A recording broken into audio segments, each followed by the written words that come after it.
नमस्कार दोस्तों, स्वागत है आपका उत्तराखंड ज्ञानदीप में। दोस्तों, आज हम हिंदी पत्र लेखन में कार्यालय आदेश, प्रेस विज्ञप्ति, अनुस्मारक और व्यक्तिक पत्र के बारे में पढ़ेंगे। तो चलिए शुरू करते हैं। पढ़ते हैं दोस्तों, कार्यालय आदेश, ऑफिशियल ऑर्डर। तो दोस्तों, कार्यालय आदेश है क्या? पढ़ते हैं। कार्यालय आदेश वे पत्र होते हैं जिसमें किसी मंत्रालय, विभाग, संबंध विभाग और कार्यालय के कर्मचारियों को उनकी नियुक्ति, छुट्टियों की स्वीकृति और पद वृद्धि आदि की सूचनाएं दी जाती हैं। दोस्तों, कार्यालय आदेश है क्या? ये बहुत ही मोस्ट इम्पोर्टेंट लाइन है, आप लोग नोट डाउन जरूर कीजिएगा। पढ़ते हैं। कार्यालय आदेश की रचना सरल होती है। कार्यालय आदेश सदैव वरिष्ठ से कनिष्ठ की ओर प्रेषित होता है। यह पत्र एक वचन और उत्तम पुरुष में लिखा जाता है। इन पत्रों में संबोधन, स्वनिर्देश के लिए प्रयुक्त होने वाले शब्दों का प्रयोग नहीं होता है। पत्र में अधिकारी का हस्ताक्षर नीचे दाहिनी ओर पद सहित उल्लेखित रहता है। पत्र में बाईं ओर नीचे की तरफ पत्र पाने वाले विभागों, कार्यालय और व्यक्तियों के नाम का उल्लेख रहता है। तो दोस्तों, ये थी कार्यालय आदेश से संबंधित महत्वपूर्ण बातें। आगे पढ़ते हैं दोस्तों, प्रेस विज्ञप्ति, जिसे हम प्रेस नोट भी कहते हैं, प्रेस कम्युनिक और प्रेस नोट।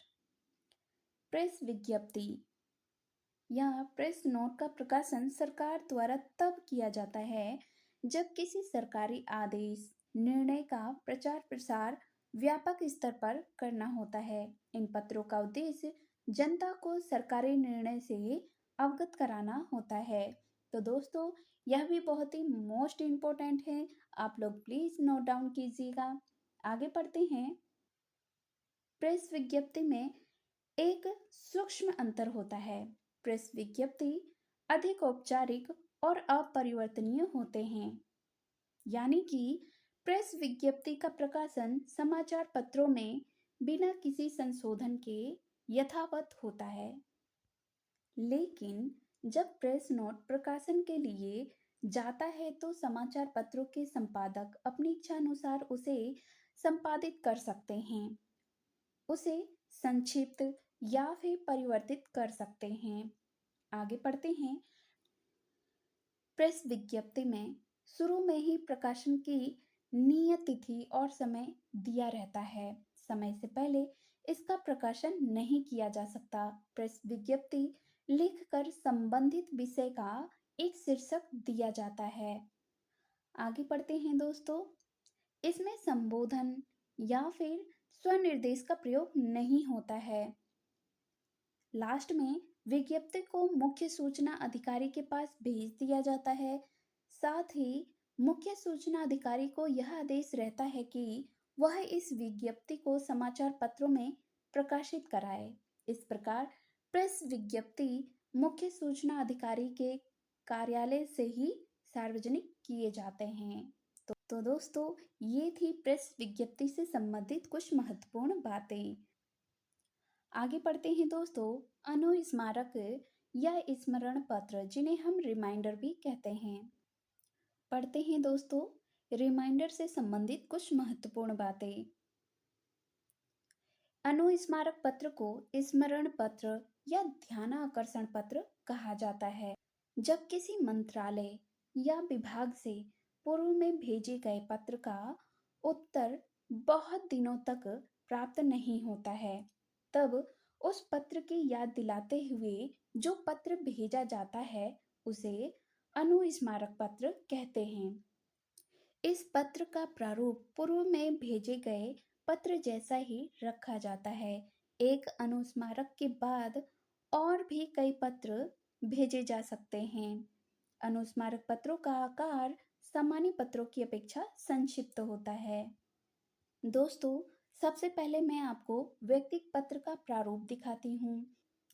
दोस्तों, हम जब व्यक्तिक पत्र लिखते हैं, जैसे कि अपने सगे संबंधियों, मित्रों और निमंत्रण पत्र होते हैं, बधाई पत्र होते हैं, शोक पत्र होते हैं, तो उसका जो प्रारूप होता है कुछ इस टाइप सा होता है। पता और दिनांक लिखा हुआ है, फिर उसके नीचे आप देख सकते हैं कि प्रिय मित्र, फिर अपनी बातों को आप यहाँ लिख सकते हैं। आप देख सकते हैं ये लाइनें।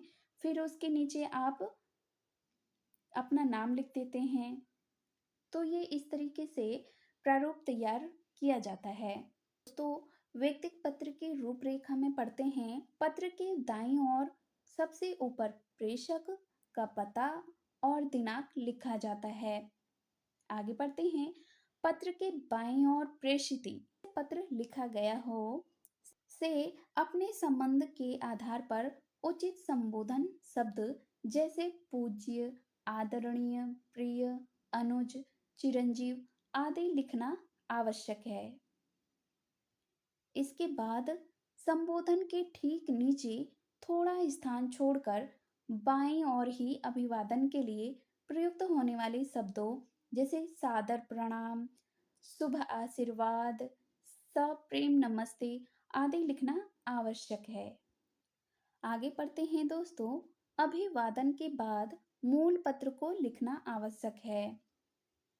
पत्र के अंत में दाईं ओर प्रेषिती से अपने संबंध के आधार पर अभिनिवेदन यानी कि स्वनिर्देश शब्द जैसे कि आपका महकांक्षी, आपका आज्ञाकारी, आपका शुभ चिंतक आदि लिखना आवश्यक है।